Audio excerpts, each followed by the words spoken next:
Bienvenidos y bienvenidas a un episodio más de Emprendedores de Éxito. Hoy tengo dos invitados de lujo. Tengo por un lado a Juan Ramón Lucas, es periodista, nacido en Madrid, licenciado en la Universidad Complutense, ha trabajado en la mayoría de las cadenas relevantes españolas, Televisión Española, Cadena SER, Onda Cero, Telecinco, Antena 3, Canal Nou, Telemadrid, Radio Nacional de España. Incluso ha recibido premios tan relevantes como Micrófono de Oro o el premio Antena de Oro en la categoría de radio. Ana Comellas, economista y comunicadora, ha trabajado en consultoría e instituciones como el Banco de España y también se dedica a la comunicación. Trabajáis conjuntamente en programas como La Brújula y se han juntado para crear el podcast Así Funciona Esto para Forbes. ¿Qué tal? ¿Cómo estáis? Hola, buenos días, pues contentos. La verdad que impone tener a dos personas con tanto bagaje de micro delante. Normalmente hablo más con emprendedores que pues soy yo el que tiene más callos de micro y aquí evidentemente ya veo que no, que soy el nuevo. Si os parece, vamos a hablar en un inicio de qué es lo que os lleva a hacer este podcast en conjunto y cómo está yendo este inicio del emprendimiento. Fuera de micros, con Ana estábamos hablando cosas también que creo que eran muy interesantes. Así que alguno de los dos, si quiere comenzar a explicarnos cómo termináis en Forbes haciendo un podcast. Bueno, con Forbes ya no estamos, porque eso que se inició, efectivamente el dato es bueno en el sentido de que cuando empezamos esta aventura la empezamos con Forbes. Pero ahora ya esto ha crecido mucho más y es otra cosa que ha ido por un camino que nosotros no esperábamos, pero que es muy prometedor. Y desde luego con mucha más fuerza de lo que empezamos y de lo que podíamos imaginar. A ver, hablo yo en primer lugar porque esto empieza en la radio, que es la pantalla anterior al podcast. Esto empieza en la radio y en la radio es donde yo conozco a Ana, que empieza a hacer prácticas después de un proceso en el que ella descubre que para ella descubre la radio, quiere aprender cómo se hace la radio. Abriré paréntesis, es una persona que quiere aprender de todo lo que toca y lo aprende muy bien. Ahora mismo es una experta notable en podcast y contenidos digitales, sonoros sobre todo. Pero bueno, a lo que iba, ella estudia un posgrado, si no me equivoco, Ana, Sí, máster de radio. en el que un máster al que acudo un día y entonces, bueno, a partir de ahí la conozco, me llama la atención no solo porque era la mayor de todos los que había, sino porque es la que y la que parecía más activa y más interesada. Entonces, bueno, a partir de ahí, ella decide llamarme para hacer no sé si la entrevista, el trabajo de fin de grado. Y entonces me hace una entrevista que me pareció magnífica. A partir de ahí, yo, cuando me entero de que los alumnos de esa escuela tienen el acuerdo con Onda Cero para venir a hacer prácticas, yo digo, esta chica, Ana Comellas, la quiero yo en la brújula, porque además, como viene del Banco de España, es economista, me interesa para la brújula de la economía. Y efectivamente viene a hacer prácticas a la brújula de la economía. Ella me propone hacer una sección en la que explique cosas, que es una de las cosas que me gusta a mí, explicar, divulgar. Bueno, una sección, no, un programa en el que explique cómo funcionan las criptomonedas, que era una de las cosas que ella trabaja, su especialidad en el Banco de España, si no me equivoco, Ana. Y luego, bueno, pues queda también que yo no sé si salió de mí o salió de ella, empiezo a pensar que salió de ella y dice, ¿por qué no hacemos una sección que sea semanal en que contemos cómo funciona la economía? Vale, pues vamos a montarla, se llama Así Funciona Esto. Y empieza la sección semanal. Y cuando llevamos un tiempo haciendo la sección, que va muy bien, porque ella divulga muy bien, pensamos, el podcast está naciendo, está con la ambición de convertirse en industria. Es un ámbito que va a ser la siguiente pantalla de la radio, que lo está siendo ya. Está en plena expansión. Y nos subimos a esa ola y decidimos hacer un podcast fuera de la radio. Se lo proponemos a Forbes le parece bien y el primer año de la productora, pues empezamos con Forbes. Ella y yo solos con nuestra maletita por ahí, por todos lados, hablando con la gente, contactando, explicando y divulgando. Y así comienzo. Y a partir de ahí, pues ahora iremos, imagino que poco a poco, contando el crecimiento de 21x21 y dónde está. Pero yo no sé, quizá también Ana tenga algo que decir sobre ese comienzo. Bueno, Ana tiene que decir que, pues mira, a veces creo que Juanra me tiene más alta estima de la que merezco, pero la realidad es que yo estoy aquí por Juanra, ¿no? Porque él me dice que tengo un talento que yo no me veo, pero yo confío en que si alguien como él lo ve, pues será que está, ¿no? Y me aventuro a toda esta parte que para mí es nueva. O sea, yo, bueno, soy economista, he trabajado mucho en proyectos de tecnologías de la información, pero vamos, siempre se me ha dado bien, es verdad, pues me ha gustado mucho hablar, contar cosas, comunicar. En su momento, pues tuve un blog, he hecho otras cosas, ¿no? Es verdad que siempre he sido creativa y toda esa parte de creatividad estaba fuera de mi ámbito profesional y con la radio, con el podcast posteriormente, veo que tengo la oportunidad de aunar un montón de cosas que sea a nivel profesional con un montón de cosas que puedo hacer a nivel personal, a nivel creativo, ¿no? Y para mí me parece una oportunidad brutal poder juntar dos planos de mi vida que hasta el momento estaban separados, ¿no? Con el aval de Juanra Lucas, que es que además no puedo tener más suerte, ¿no? Y creo que esa parte de confianza en el emprendimiento es muy necesaria, ¿no? Antes estábamos hablando, ¿no? Pues las dificultades, ¿no? Cuando uno se enfrenta a veces solo o casi solo, o en nuestro caso acompañados, ¿no? Pero en un mundo que no conoces, que haya alguien que constantemente esté confiando en ti y apoyándote, que te haga un poco también a veces recordar cuando estás perdido por qué estás aquí, ¿no? ¿Qué es lo que te ha movido? A mí el mundo sonoro me pareció maravilloso porque a veces lo cuento, ¿no? Cuando uno lee un libro, el autor del libro nos permite. Yo estoy en mi salón, en un sillón, leyendo un libro, ¿no? Mis sentidos están, pues los ojos están leyendo las palabras en el papel, los oídos, pues estoy escuchando lo que tenga en mi casa, ¿no? Estoy sentado tal, y sin embargo no estoy allí. Ese escritor tiene la habilidad de haber creado un mundo para mí que yo no puedo tocar, pero puedo ver, imaginar, escuchar, sentir. Y me parece que al final el sonido me aporta un elemento más, que es, que puedo estar oyendo, pero me deja libre la imaginación para seguir construyendo, ¿no? Cuando yo veo una película, imagínate, yo planteo una playa. En un ámbito audiovisual, yo te estoy enseñando la playa. Está el sol aquí, el agua es así, el viento suena así. Cuando yo estoy leyendo y tú me describes una playa, yo la imagino como yo quiero, ¿no? Y si me das el sonido, me aportas un elemento más, pero me sigues dejando imaginar mi playa. Entonces, toda esa parte, todo lo que a mí me hace sentir la radio cuando yo empiezo a escucharla de verdad con la pandemia, es un poco lo que me mueve a yo quiero hacer esto. No sé hacerlo, tengo que formarme, empiezo el máster de radio. La formación yo creo que no siempre tiene que ser académica, yo creo que también tienes que buscar, en mi caso, escuchar mucho. Si quieres ser buen fotógrafo, no solo tienes que saber disparar, ¿no? Tienes que haber visto mucha fotografía. Si quieres ser pintor, no solo tienes que conocer la técnica, ¿no? Tienes que haber visto mucha pintura. Y en este caso es igual, tienes que escuchar mucho. Entiendo que en todas las profesiones, en cualquier emprendimiento, no solo tengo que saber hacer lo que hago yo, sino también estar muy atento a todo lo que ocurre alrededor y mirar y anotar.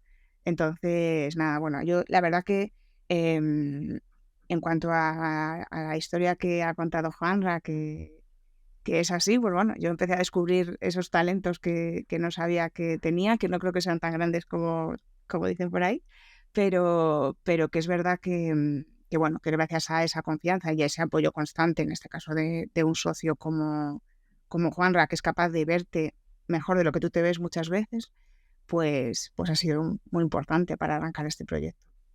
¿Qué cambios habéis visto del paso de la radio al podcast? Pues entiendo que uno que es evidente es la agilidad. O sea, estamos grabando ahora mismo, cada quien en su casa y con los medios propios, ¿no? Entiendo que una radio es mucho más complicada cualquier tipo de producción, tienes que tener horarios, tienes que tener estudio, técnicos, etcétera.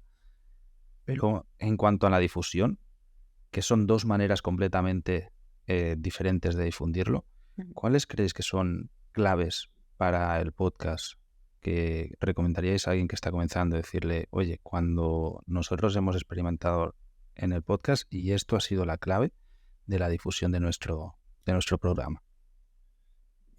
A ver, hay elementos de identidad propios del podcast y que son muy positivos. Es muy difícil que tú en una radio convencional que se dirige a mucha gente hagas un programa especializado, porque va a tener poco recorrido y por tanto poca comercialización, poca rentabilidad desde el punto de vista del modelo de negocio de la radio, que es la publicidad. Pero en el podcast tú tienes un público determinado, público diana, público de nicho, al cual le das un producto que le interesa. Y entonces, como te diriges solo a ellos, puedes comercializar muy bien ese producto desde el punto de vista de la gestión, insisto, comercial. Eso es una diferencia fundamental. El público, el tipo de público. Luego, el formato es radio. La única diferencia es que es grabado. El directo es muy vivo. El directo es la identidad de la radio.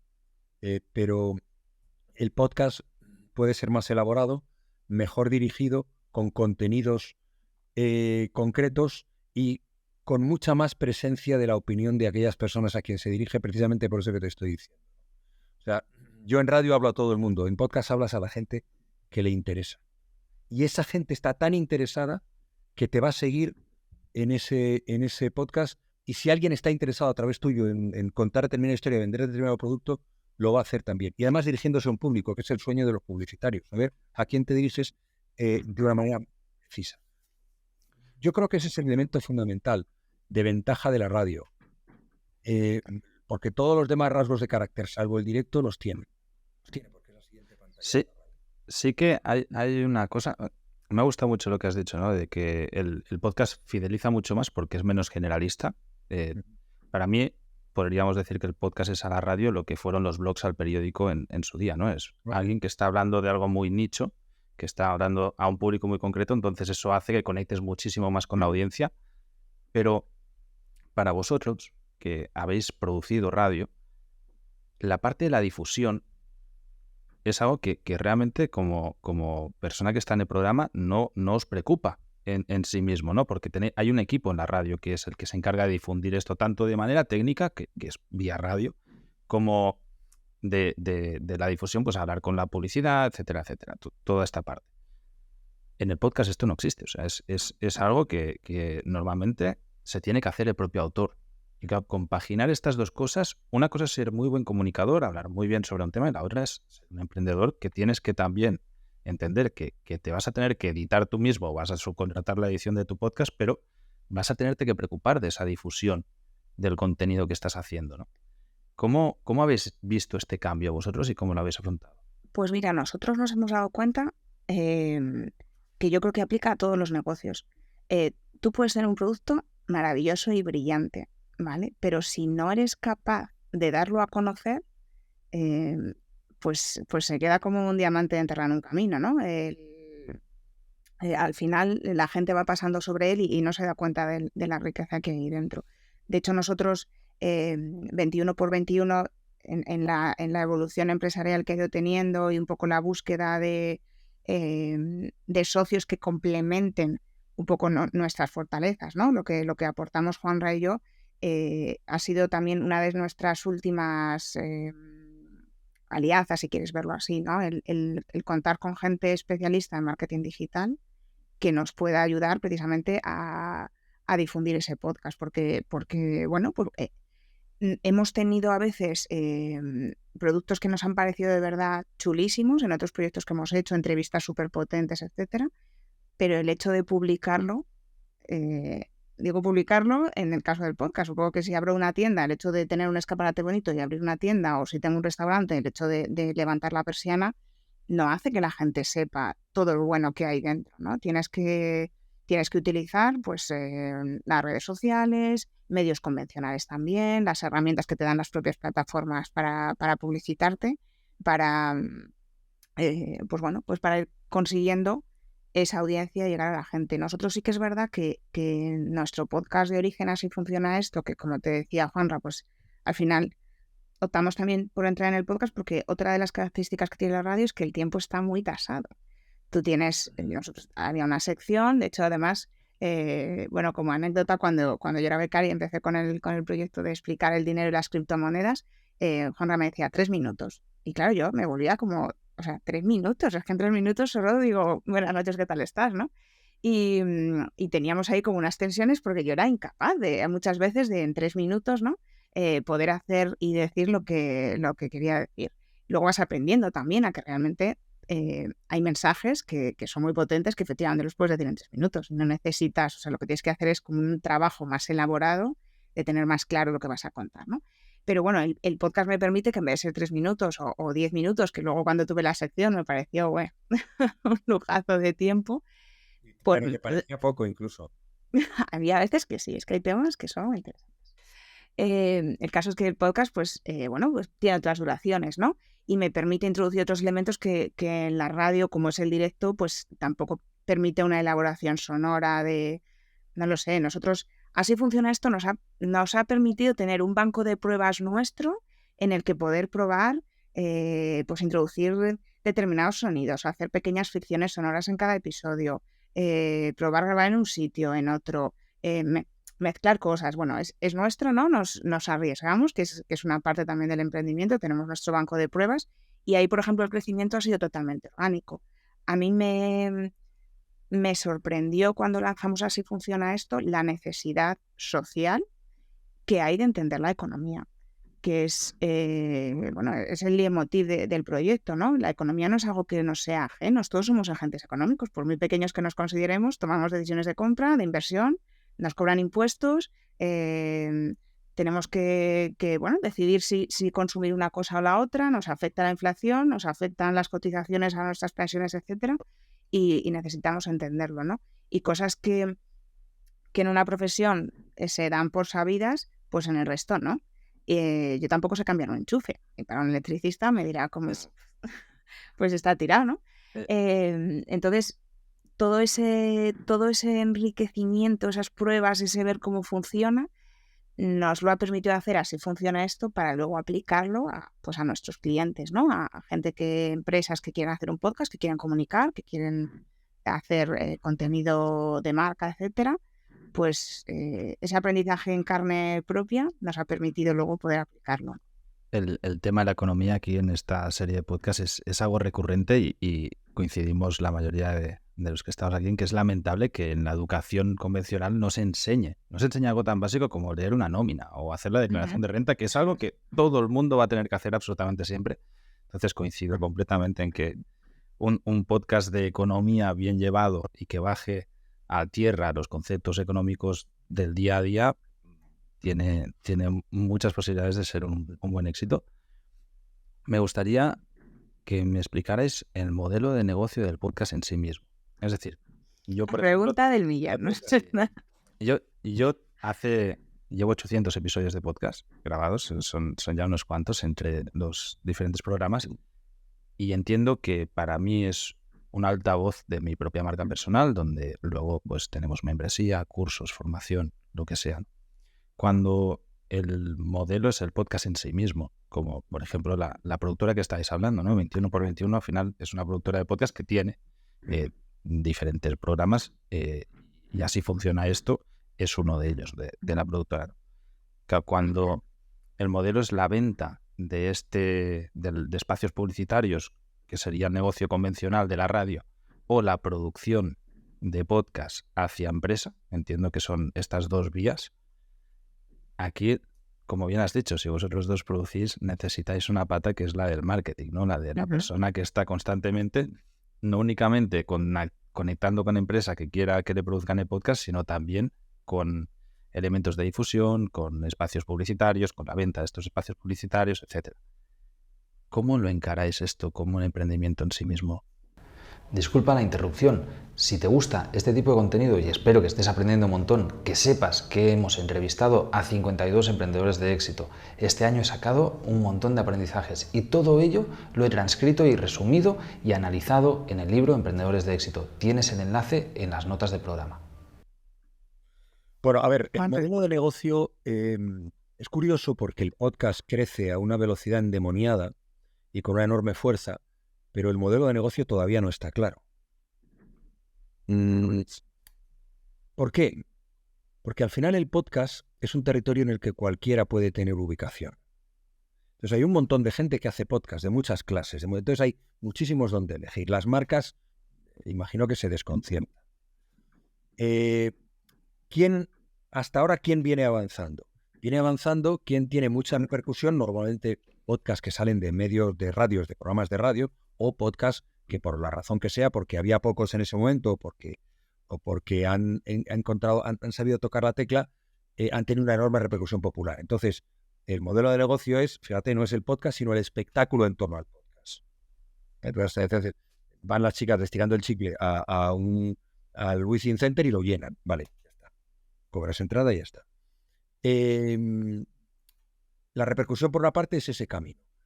Luego hay otro, que ahora mismo es el único, desde nuestro punto de vista, posible, aunque esto tiene que cambiar naturalmente, cuando se produzca, habrá un momento en que se produzca un corte, en que no todo sea podcast, no todo se pueda incluir a la industria del podcast, que aspira a ser industria y se está convirtiendo en industria.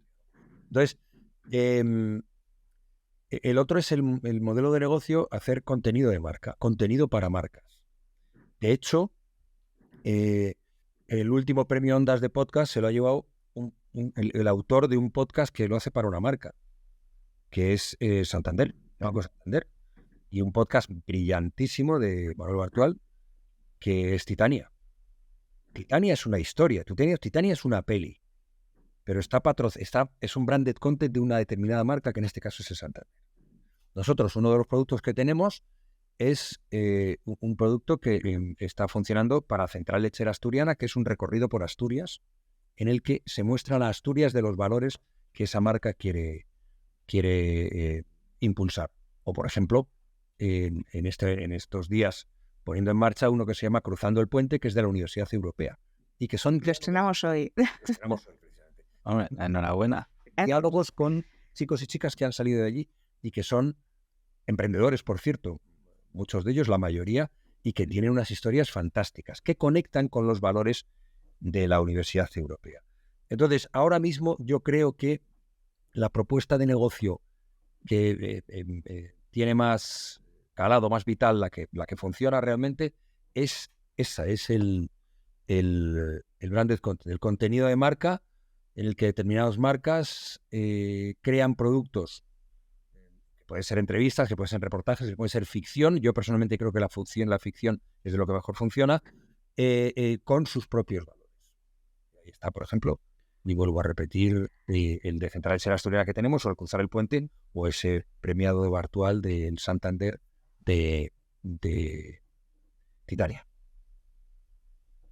Yo creo que este modelo también de que sean las empresas las que financien, ¿no?, el podcast como parte de su estrategia de comunicación. O sea, esto tiene que venir dentro, no es como, ay, yo qué sé, voy a hacer un podcast. No, este podcast tiene que ir dentro de, oye, que quiero comunicar. O sea, tiene que haber una estrategia de comunicación, digamos, como superior, que tenga muy claro precisamente pues los valores que estaba comentando Juanra, a quién me quiero dirigir. Me quiero dirigir a un público joven, como el caso de la Universidad Europea, o por ejemplo hicimos unas guías sonoras para Destinia que se dirigen a otro público que no tiene nada que ver. Habrá parte que sí, parte que no, pero bueno, en principio son públicos objetivos diferentes a los de la Universidad Europea, ¿no?, en los ejemplos que estamos hablando. ¿Qué es lo que nos permite que haya una empresa que apueste por esto? Pues la creación de la industria que hablábamos. No soy yo en mi casa con mi equipo, medito como buenamente puedo tal, no, sino que realmente puedo contar con técnicos de sonido especialistas, un diseñador sonoro, un guionista que prepare todas estas cosas, ¿no? Entonces puedo hacer realmente industria, puedo hacer un producto audiovisual mucho más rico que a lo mejor lo que hago yo en mi casa, ¿no? Que decía antes Juanra, que puedo tener un podcast con un contenido apasionante y a lo mejor llegar a más gente y no necesitar toda esa industria alrededor. Pero lógicamente cuanto más lo profesionalice, ¿no? En principio, pues más haré brillar ese contenido. También tenemos claro que si no hay historia, si no hay buen contenido, ya puedo tener, no sé qué decirte, que Steven Spielberg sea el que me haga el podcast, que eso no va a funcionar, ¿no? Entonces, por una parte, permite esa profesionalización, por otra parte, también exige un impacto, porque bueno, pues la marca quiere que ese podcast se escuche, ¿no? Y ahí es donde viene esa parte que tú estabas comentando, oye, necesitamos no solo saber hacer podcast, no solo tener una imagen de marca, no solo tener buenos comunicadores, buenos entrevistados, etcétera, sino que necesitamos también a alguien que sepa vender esto. O sea, que haga una parte comercial, en primer lugar, para captar la empresa, pero que luego haga una parte de distribución del podcast para cumplir esos objetivos de comunicación de la empresa, ¿no? Entonces, por una parte es una facilidad, por otra parte es un reto también de hacer que ese podcast se distinga, como estaba diciendo Juanra, al final entre una miriada de podcasts que bueno, todos sabemos, entras y tienes infinitos, ¿no? Como algo que elijan el mío y no el de al lado. Hace un momento acabáis de explicar que hoy estáis de estreno, así que me gustaría que voy a aprovecharlo, si os parece, para que expliquéis en qué consiste el estreno de un podcast. Es decir, cómo consigues que algo que se acaba de crear, y yo la parte técnica de subir un podcast la tengo muy clara, ¿no? Subes y pum, se distribuye. Sí, Pero ya está. evidentemente ya está, se ha acabado, ya se ha acabado el estreno, ¿no? Entonces, ¿cómo bajáis a tierra? Es decir, vale, vamos a estrenar. ¿Cómo conseguimos que esta audiencia venga? Entiendo que en este caso, al ser un branding content para un organismo tan grande, pues os apoyáis sobre la misma difusión del propio organismo, tanto redes sociales como newsletter o lo que tengan, ¿no? Pero, ¿en qué acciones se traduce el estreno de un podcast en vuestro caso? Bueno, nosotros en este caso es verdad que la Universidad Europea además cuenta con un equipo de comunicación maravilloso que nos ha facilitado, bueno, ellos estaban también entusiasmados con el proyecto, que yo creo que es muy importante porque también nos encontramos cuando trabajamos con las empresas que esto de hacer un podcast no es te encargo algo y dentro de, no sé qué decirte, 3 meses me das unos episodios. Es una implicación constante, o sea, en el caso de la Universidad Europea, en la búsqueda de alumni, en las propias grabaciones que esta tarde continuamos grabando, en que eso responda, o sea, a su estrategia de comunicación. O sea, hay un trabajo constante entre las dos partes, entre la productora y en este caso la universidad, la empresa, ¿no? Entonces es verdad que ellos sí que tienen dentro de ese equipo de comunicación y marketing, lo que estábamos comentando antes, esto forma parte de su estrategia, tienen lógicamente sus propias redes y demás. Y en este caso, bueno, vamos a utilizar, nos vamos a apoyar más en su propia estructura y su propia estrategia de marketing que en principio hacer campañas adicionales, ¿no? Nosotros, por supuesto, en nuestras propias redes lo vamos a difundir. Y en este caso concreto de la Universidad Europea creemos que es muy importante también que los propios alumni y los alumnos que escuchen el podcast que hagan esa labor de recomendación y de difusión, ¿no? Y muchas veces también yo creo que nosotros en Así Funciona Esto, por ejemplo, muchas veces si tú consigues entrevistar a alguien muy potente y relevante que tenga unas redes que ya de por sí lo sean y consigues que haya gente que conozca tu podcast a través de ese personaje, ¿no? No siempre es suficiente. Es verdad que yo creo que es lo que estamos también un poco viendo, pues por ejemplo, en el proyecto de Asturias, como decía Juan Ramón Lucas, sí que estamos apostando por una estrategia de comunicación menos orgánica y más pautada, ¿no? Digitalmente, con la creación de piezas adicionales audiovisuales de las propias grabaciones que se han estado haciendo en Asturias para posicionarnos en redes sociales, en las redes de la marca, las nuestras propias y otras redes que nos pueden interesar. Y en medios de comunicación convencionales también, en prensa.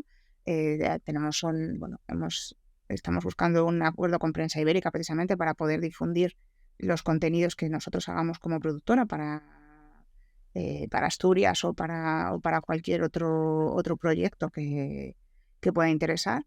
Y bueno, no sé, hay podcasts, ya no te digo nuestra experiencia, ¿no? Pero podcasts que, por ejemplo, que han nacido de la radio y que se promocionan en la propia radio, que, bueno, pues puedes utilizar al final todas las herramientas. O sea, el podcast es un contenido digital.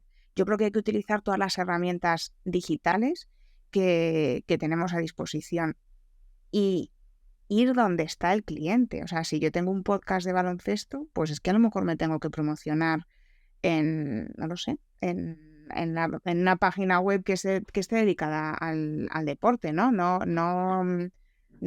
dentro del propio mundo del podcast, sino fuera. ¿Dónde está mi cliente? ¿Dónde está mi oyente? Al que le va a interesar, pues vamos a ir ahí a buscarlo. Yo creo Me gusta. Perdona. Me iba a decir que me gusta mucho la visión que vosotros estáis aportando, porque para vosotros el podcast es el fin, es ese producto en sí mismo. Cuando en la mayoría de los otros casos, ¿no? Porque por lo mismo que estáis hablando, o sea, al final es la industria de podcast que se está creando. Para mí siempre ha sido un medio, sencillamente ha sido un medio de comunicación y para mí y para todos los emprendedores que veníamos de blogs anteriormente o que veníamos de un emprendimiento digital. Entonces, este cambio de visión me mola muchísimo en el hecho de buscar esta profesionalización de un producto en sí mismo y decir, no es hacer algo para sencillamente luego generar otra cosa, sino implicar a toda esta empresa. Yo creo que es aquí donde se va a ver la profesionalización de verdad del sector.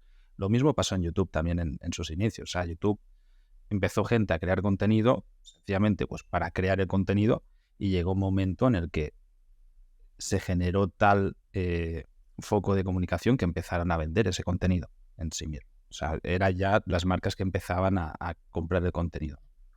Para vosotros, la experiencia de haber montado esta productora como emprendedores va un poco atado a lo que hablamos antes, Ana, de estáis acostumbrados a estructuras empresariales, a trabajar con compañeros, a tener pues un equipo de trabajo y demás. Entiendo que se os tiene que hacer muy extraño el ahora trabajar pues con equipos muy reducidos o desde vuestras casas, con horarios propios, con reuniones que te han cambiado constantemente, ¿no? ¿Cuál es la mayor dificultad que os habéis encontrado en eso y sobre todo cómo la habéis resuelto? Para alguien que viene de una estructura más de empresa convencional y ahora se encuentra en un emprendimiento que es 100% digital, que es todo más pequeño, es muy fácil el caer en siempre tengo tiempo libre, ¿no? O nunca tengo tiempo. Entonces, ¿cómo te organizas? ¿Cómo funciona? ¿Cómo accedes a este cambio? Estamos en eso. A ver, los dos creemos en el producto. Cuando tú, si entras, consideras, como acabo de apuntar, y en eso estamos de acuerdo nosotros y el resto de socios, que el modelo de negocio ahora mismo es el contenido de marca, a las marcas les tienes que ofrecer producto. O sea, yo sé hacer radio. Ana sabe hacer radio, sabe hacer podcast. Entonces, eso es lo que tenemos que hacer.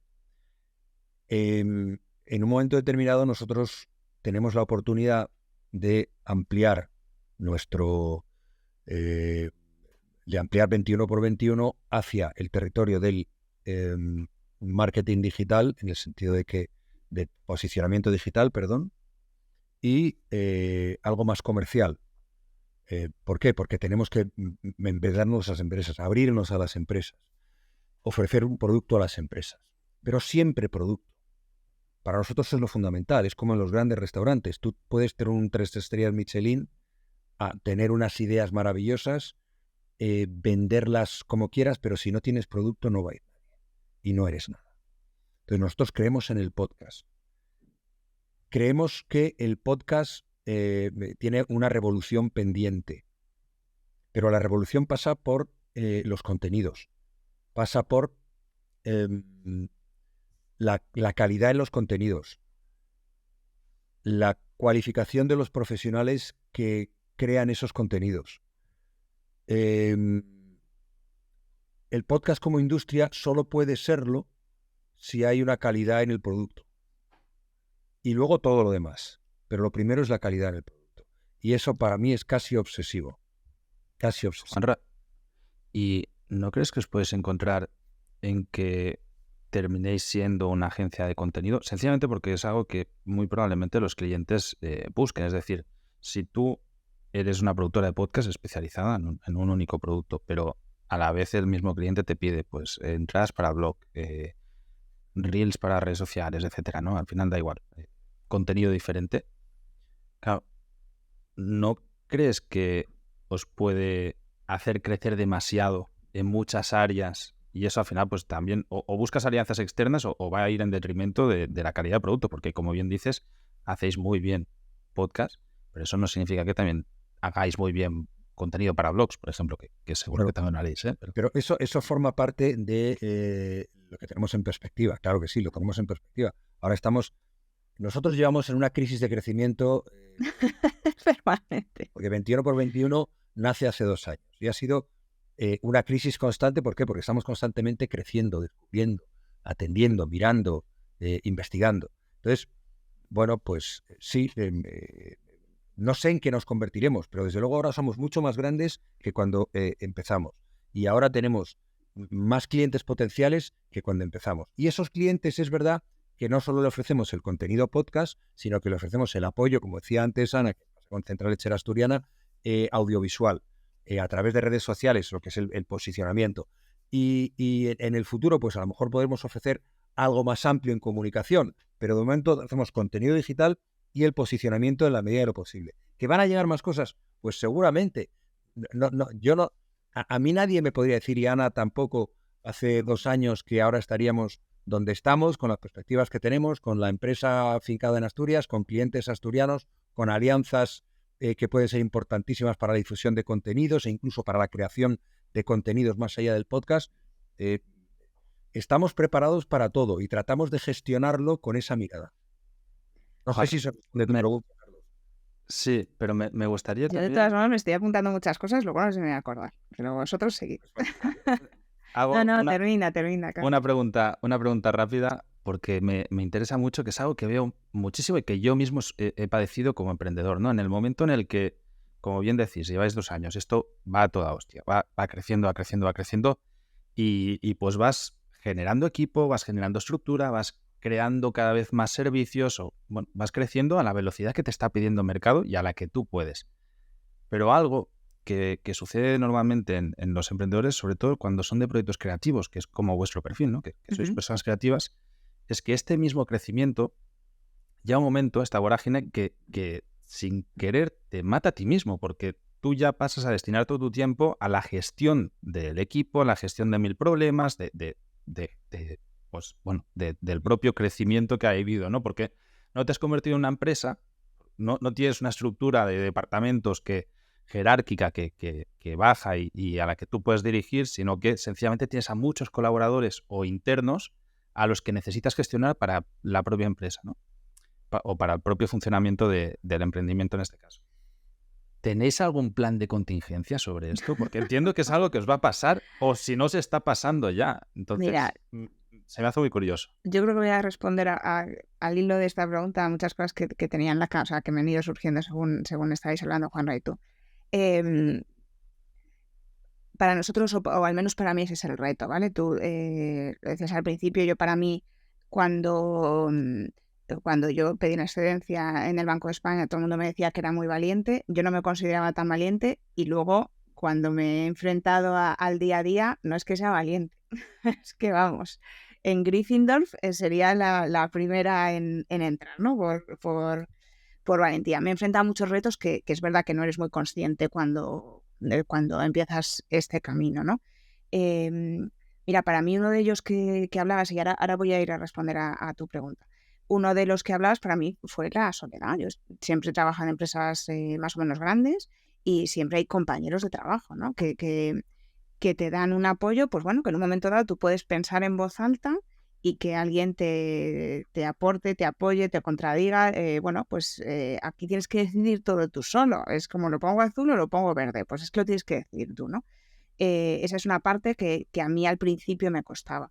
Luego me costó el tener que definir yo mi propio trabajo. O sea, tú estás en una empresa, sabes cuáles son tus cometidos, con más o menos supervisión en función del sitio en el que estés, ¿no? Pero aquí cuando tú emprendes, tienes que definir tu día.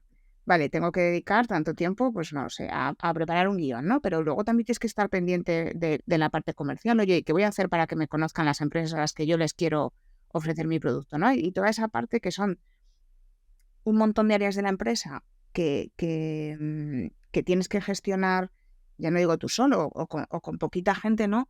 ¿Cómo repartirlo? Entonces, nosotros, ¿qué retos hemos tenido? Hemos tenido, sobre todo cuando, como tú decías, la empresa ha empezado a crecer, empiezas a incorporar otros perfiles, etcétera, pues definir quién hace qué y cómo lo hace, ¿no? Y que estén claras un poco esas líneas en la organización para que la gente no se pise, pero sobre todo no se quede nada por hacer. Que no asumir que ya lo hará otro y a lo mejor ese otro no lo sabe, ¿no? Cuando la estructura ya está creada y lleva mucho tiempo funcionando, eso está claro. Está a veces incluso por escrito y si no es algo que está sabido. Y sin embargo, cuando vas creciendo y vas incorporando áreas y vas incorporando gente, pues no está claro. Tú tienes que dejar de hacer algunas cosas que estabas haciendo porque eras persona orquesta cuando eres más pequeño y bueno, pues tienes que empezar a delegar y lo tienes que hacer con más gente, afortunadamente, pero con la dificultad añadida de que tenga que existir esa coordinación y esa definición de perfiles y de papeles. Y, perdón, me he quedado en la otra parte de... La otra parte era sí, la perdona. soledad del No. El tema que tú decías un poco de perder la esencia, que efectivamente también cuando empiezas a crecer, empiezas a incorporar otras cosas, pues bueno, ya no solamente haces la parte de creación, sino también, por ejemplo, la parte de distribución digital, que es otro área diferente, ¿no? Entonces yo sí que creo que es importante y yo me gusta anotar y escribir, ¿no?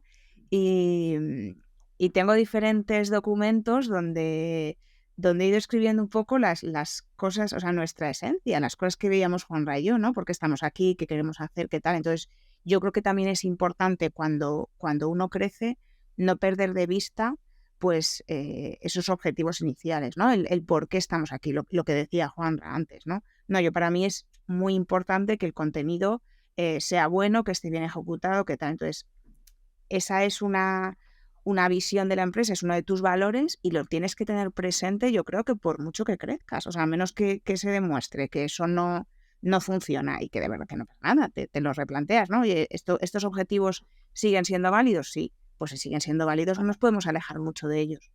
Pero aunque sea uno de tus valores primordiales, que estoy totalmente de acuerdo, ¿cómo haces que esto no se vaya? Es decir, generáis un protocolo de contenido, generáis una estructura interna que revisa absolutamente todo el contenido que se ha hecho.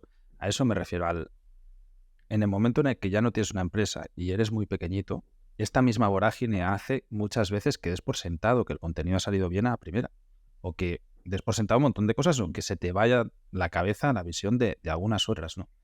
¿Cómo se Pues está estructurando? en mi caso, a ver si te sirve, claro, al principio yo era la que hacía todo el contenido, o sea, el contenido como tal, el diseño sonoro, el tal, y yo luego lo veía con el técnico, ¿no? Ahora incorporamos, por ejemplo, que estamos felices, bueno, incorporamos a Andrés Moraleda, que era un compañero de Onda Cero, que, bueno, tiene un podcast también que es chulísimo, Toma la pastilla roja, que sabe muchísimo pues de podcast, de diseño sonoro, de un montón de cosas, de contenidos, etcétera. Entonces, yo creo que ahí la clave es poder delegar o poder compartir ese trabajo con alguien que también tenga muy clara esa visión.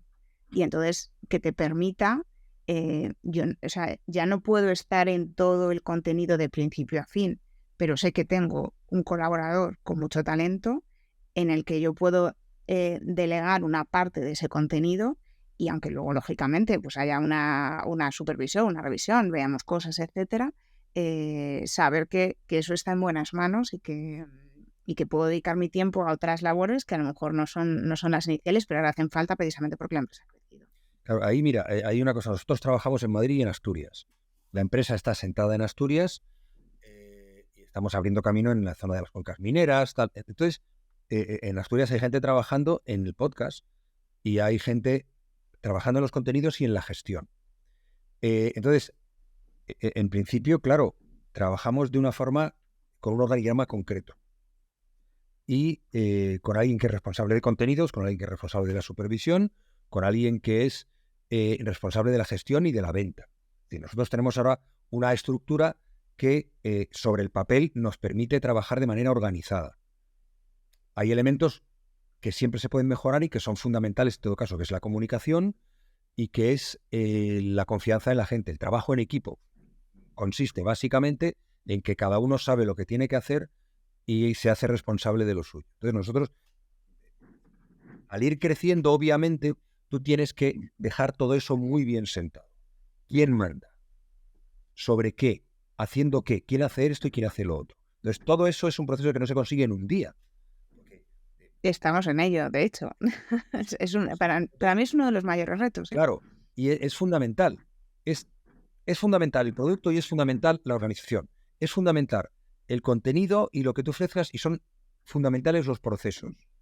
El tema de los procesos es una de las cosas que a mí más me ha costado entender, porque yo no vengo del emprendimiento, yo he trabajado toda mi vida para terceros. Cuando he tenido alguna productora hace algunos años, pues aquello no ha salido bien, entre otras cosas, porque tampoco me estaba dedicando a ello. Porque me era un poco ajeno. Ahora ya, bueno, pues tengo unos cuantos años más, lo de Asturias es alentador, el estar allí, por razones afectivas, de paisanaje y tal, y la posibilidad de crecer en una dirección de algo que es nuevo, de algo que está creciendo en sí mismo, dentro del universo. Yo tengo la sensación a veces de que estamos empezando a surfeando sobre una ola que está creciendo. Y eso es, aunque lleve toda la vida en esto, lleve 40 y tantos años y yo tenía que estar pensando en la jubilación, eso para mí es retador. Y es emprender a los 60 y tantos, que es una barbaridad. Pero me estoy divirtiendo mucho y aprendiendo mucho y al mismo tiempo sufriendo mucho, como decía Ana. ¿Por qué? Porque es tu historia, es tu trabajo, es tu proyecto, es tu idea, es tu ilusión. Entiendo también que, claro, o sea, contar con técnicos, además supongo que os apoyáis muchísimo en personas que conocéis de medios, ¿no? De la radio, Claro, todo esto son costes añadidos a un producto que luego tienen que transportarse a la venta del mismo producto, ¿no? Y ahí está también reside la competitividad de mercado, de que si le añades mucho coste, pues te comes tu margen y depende cómo el proyecto no es viable, ¿no? Claro. Entonces, claro, para alguien que no está familiarizado con esto, de sentirlo en carne propia, ¿no? De decir, hostias, es que no puedo pagar nóminas, no puedo añadirle más y más y más y más coste a este producto si no tengo mucha venta, ¿no? Y esa supongo que es el gran reto en la lucha continua de cómo hago algo mejor, pero necesito que se venda más y cómo hago que mientras estoy organizando esto mejor, a la vez se venda más, ¿no? Y necesitas, no sé si tenéis la sensación de que os encantaría desdoblaros y que hubiese tres personas de cada uno de vosotros haciendo diferentes áreas. Es que lo que tú dices es parte de la crisis. Es decir, parte de la crisis es la disputa, y siempre en la dirección de favor de la empresa, obviamente, entre la necesidad de la limpieza de los procesos y la gestión y el producto. Entonces, a veces, para hacer un buen producto, necesitas tomar decisiones de gestión que son complicadas, que son arriesgadas, que tienen que ver con pues, contratar gente cuando no hay mucho. Y tú tienes que estar vendiendo ese producto. Pero claro, para vender un producto tienes que tener el producto. No sé si me explico. Hay una dialéctica interna en las empresas, sobre todo en crecimiento, que es la gestión y el producto, los procesos y la calidad de lo que estás haciendo. Hay que encontrar un equilibrio. Y la clave, el reto, decía Ana, es encontrar ese equilibrio. Cuando tú encuentras ese equilibrio, no hay quien te pare. No hay quien te pare. Me gustaría, y me da mucha rabia porque ahora es cuando se está poniendo más interesante la entrevista, pero nos vamos quedando con cortitos de tiempo. Me gustaría que respondierais por separado a la siguiente pregunta. Y es que, en vuestra opinión, ¿cuál creéis que es la capacidad o la habilidad más necesaria para un emprendedor? Yo creo que es tener la fortaleza moral o emocional de estar fuera de tu zona de confort, pero no solo en un campo, sino en muchos campos, o sea, de zonas que no sabías ni que existían, ¿no? Entonces, yo creo que en mi caso he tenido que lidiar mucho con, con síndrome del impostor en algunos casos, que se contrarresta con la confianza en este caso que Juanra ha depositado en mí y que es un trabajo de día a día, porque no es solamente que te lo digan una vez, ¿no? Es como el te quiero. Al final, no solamente porque me lo digas una vez ya voy a asumir que me quieres toda la vida, ¿no? Es que hay días que necesitas de verdad que te vuelvan a recordar quién eres y por qué estás aquí. Y, y al final te enfrentas a cosas, mira, yo en mi caso, yo soy a veces muy cuadriculada y muy perfeccionista, ¿no? Como dice Juan, a mí me gusta saber lo que estoy haciendo en cada momento. Y pasé de un trabajo en el que yo tenía una experiencia de años que hacía con solvencia y que yo podía como confiar en el resultado de mi trabajo, a tener que, pues bueno, no solamente hacer contenidos, que para mí es mi nueva profesión, que tampoco llevo tanto tiempo, sino también a hacer propuestas, a tratar con clientes, a estar viendo efectivamente si subcontrato o contrato una necesidad que tengo, etcétera. Y yo al principio quería hacerlo todo súper bien. O sea, quería hacerlo igual de bien que el resto de cosas que estaba acostumbrada a hacer, ¿no? Entonces, en mi caso fue un poco el asumir que yo no podía hacer todas las nuevas tareas que tenía por delante como si tuviese 5 años de experiencia, ¿no? El pensar esto que dices, es que hay alguien que podría hacerlo mejor, decir sí, evidentemente. Es que esto está peor de lo que podría hacer y asumir que sí, que efectivamente, ¿no? Pero darte ese tiempo y ese permiso a decir, bueno, cuando pasen 3 años, si lo sigues haciendo a este nivel, pues vas a tener un problema, pero ahora tú y tu conocimiento es lo único que tienes. Entonces, intenta hacerlo lo mejor posible, pero no te fustigues porque no sea perfecto o porque no sea de una calidad, pues una calidad que tendrás dentro de unos años, ¿no? Déjate recorrer esa curva de aprendizaje, ten claro que estás haciendo muchas cosas nuevas a las que no estás acostumbrado, y yo creo que cualquier emprendedor, efectivamente, pues pues es que a lo mejor tiene que hacer una nómina que no ha hecho nunca, ¿no? A lo mejor tiene que hacer una serie de tareas que no conocía, y yo creo que uno tiene que respetar esa curva de aprendizaje y esos tiempos que necesita, y que tiene que dedicarle mucho tiempo a las cosas, a aprender y también descansar. Porque yo creo que al principio lo coges ahí como con mucho entusiasmo, parece que es hasta tu ocio y no, cansa. Y además el trabajo creativo, que bueno, pues parece que es detrás de, o sea, en un ordenador, ¿no? El cerebro se cansa mucho, pensar cansa, ¿no? Y tienes que descansar y desconectar. Bueno, yo en la vida yo siempre defiendo y ejerzo que el que resiste gana, siempre. Eso para los emprendedores también. Cuando me preguntan a veces, oye, dime las cualidades fundamentales para un buen periodista, yo siempre digo lo mismo: olfato y mala leche. Un emprendedor, 2 fundamentales, podría decir más, pero 2 fundamentales sin las cuales mejor apártate: confianza en lo que tienes y en tus posibilidades, y curiosidad para conocer el mundo en el que estás, al que te diriges. Lo hablábamos al principio de esta conversación, lo importante que es saber dónde estás y dónde quieres ir. Pues esto es igual. Tienes que tener confianza en tu producto, porque esa confianza es la que te va a permitir navegar en la tormenta, levantarte cuando te tire la ola. Lo que yo tengo y de lo que yo soy capaz es eso. Y luego, curiosidad, porque tienes que tener un mapa, una hoja de ruta. Y esa hoja de ruta solo la vas a descubrir si sabes dónde quieres ir y sabes, por ejemplo, qué están haciendo los demás. ¿Qué están haciendo la gente que compite contigo? ¿Qué están haciendo en el mercado al que te vas a dirigir? ¿Para qué? Para conocerlo, pero también para hacer algo distinto. Porque yo creo que dentro de esta confianza está la capacidad creativa que uno tiene de ofrecer algo distinto. ¿Quién crea las grandes empresas, entendiendo como grandes las que salen adelante y dejan huella. Las que ofrecen algo distinto o son capaces de crear una necesidad. Pues todo eso yo creo que es fundamental, que eso es confianza y la curiosidad vital para saber dónde estás y a dónde vas. Juanra, hace un momento nos decías que es tu primer emprendimiento a los 60 y pico, ¿no? Que normalmente pues es una edad en la que justamente se está pensando en, oye, voy a descansar. Me gustaría, antes hablabas también de las ganas, de la motivación que te produce el emprendimiento por estar viendo que están haciendo una industria, ¿no? Y poder estar ahí a pie de cañón desde el inicio.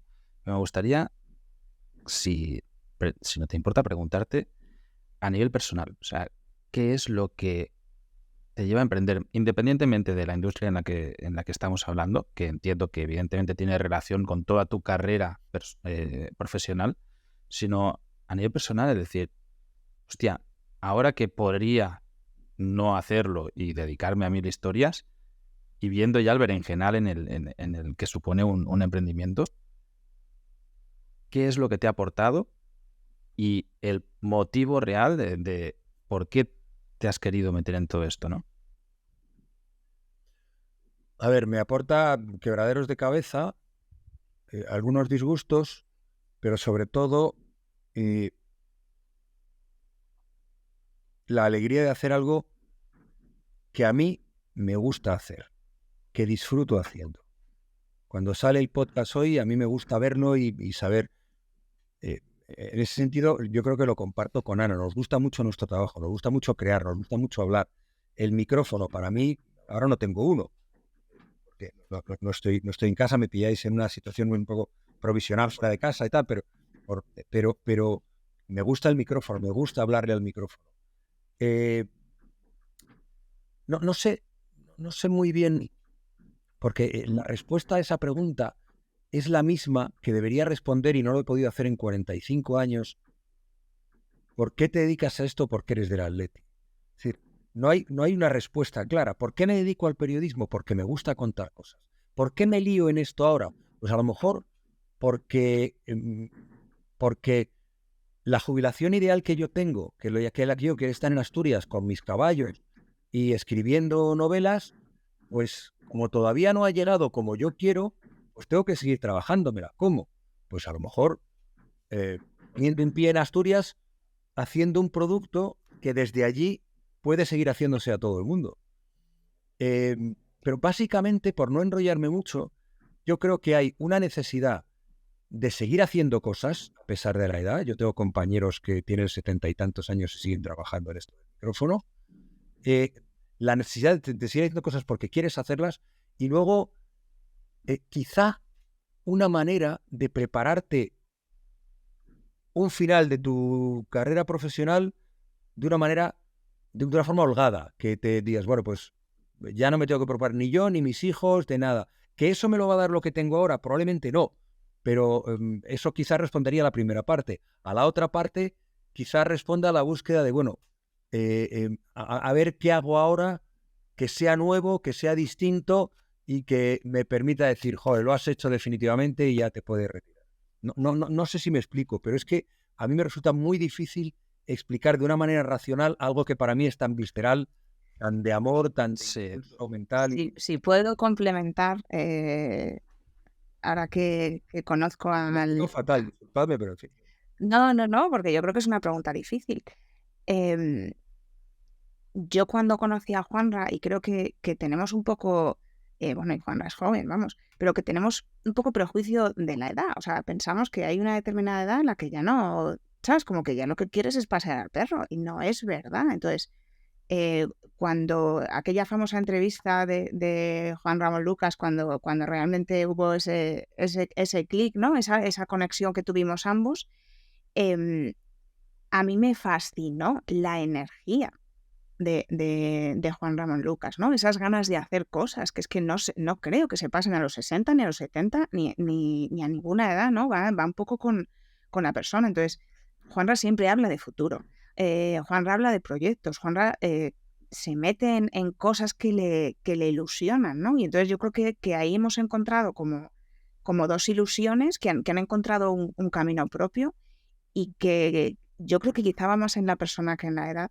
No creo que... o sea, yo creo que llámalo emprendimiento, yo creo que se puede traducir en algo empresarial o no, ¿no? Esas ganas de empezar proyectos y de hacer cosas y de sentirte orgulloso de lo que creas, yo creo que eso no termina, que no va en...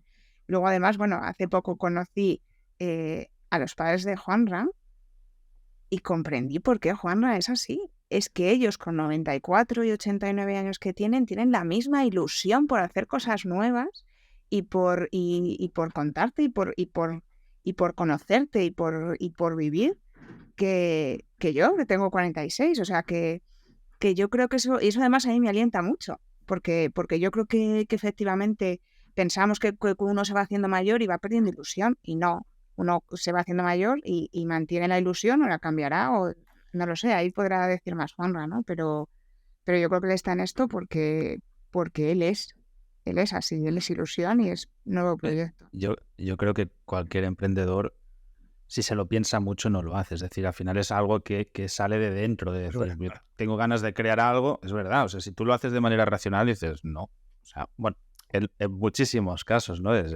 Si tengo otras posibilidades que son mucho más seguras o más tranquilas, que llevan menos dolores de cabeza, ¿no? Que siempre responde a esa necesidad interior de crear, de hacer algo, y el emprendimiento, evidentemente, pues te da la opción de poder explorar por ti mismo bajo tu propio paradigma o bajo tus propias reglas también. Que evidentemente eso conlleva un riesgo que viene asociado con el emprendimiento.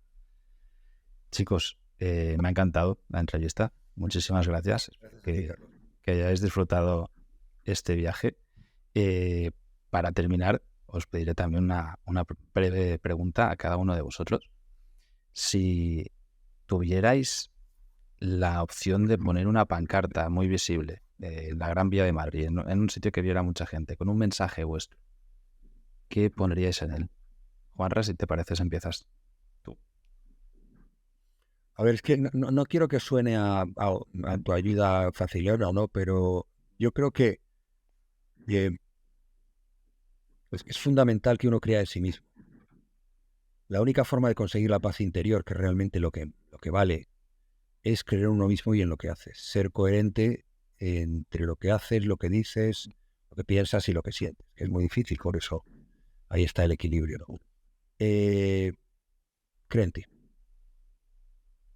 Pues mira, yo para complementar lo que estoy totalmente de acuerdo, cree en ti y júntate con alguien que crea en ti también y que te dé ese apoyo cuando de verdad lo necesitas, ¿no? Yo en mi caso tengo a Juanra, de verdad, no sé qué he hecho, no sé cómo puedo engañarle tanto, y tengo a mi marido, que también me da, bueno, pues que es el que día a día tiene que escuchar el chaparrón de me ha pasado tal, no sé qué, ahora dudo, valgo para esto, lo mismo debería, tal, ¿no? O sea, y me aguanta también los días de estoy feliz, no podría llevar una mejor vida, ¿no? Y al día siguiente lo mismo estás diciendo como, ¿y qué hago yo aquí, no? Y yo creo que tienes que rodearte de gente que te apoye y lógicamente apoyarla. Yo me siento más en deuda, espero apoyar a Juanra tanto como él me apoya a mí, pero es verdad que yo ahora mismo creo que la cuenta está a mi favor, pero bueno, es un día a día de trabajo y hay veces eso, que no todos los días son sencillos, así que yo creo que tienes que dar confianza en ti mismo y rodearte de gente que también confíe en ti. Pues la verdad que ha sido muy bonito ambos mensajes. Yo creo que con esto damos por terminada la entrevista. Muchísimas gracias y hasta la próxima. Muchísimas gracias, que nos has hecho plantearnos cosas que yo creo que no las habíamos ni pensado. Espero que hayas podido disfrutar de esta entrevista. Ya sabes que nos ayudas un montón dándole like, suscribir o 5 estrellas allá donde estés escuchando o viendo esto. Si te interesa este tipo de contenido, que sepas que en exitoemprendedores.com estamos trabajando constantemente para generar más contenido como este, y además hemos transcrito y estamos vendiendo el libro Éxito Emprendedores, donde hemos analizado todas las entrevistas que hemos hecho y sacamos las mejores conclusiones fáciles para que tú puedas aprender de ellas.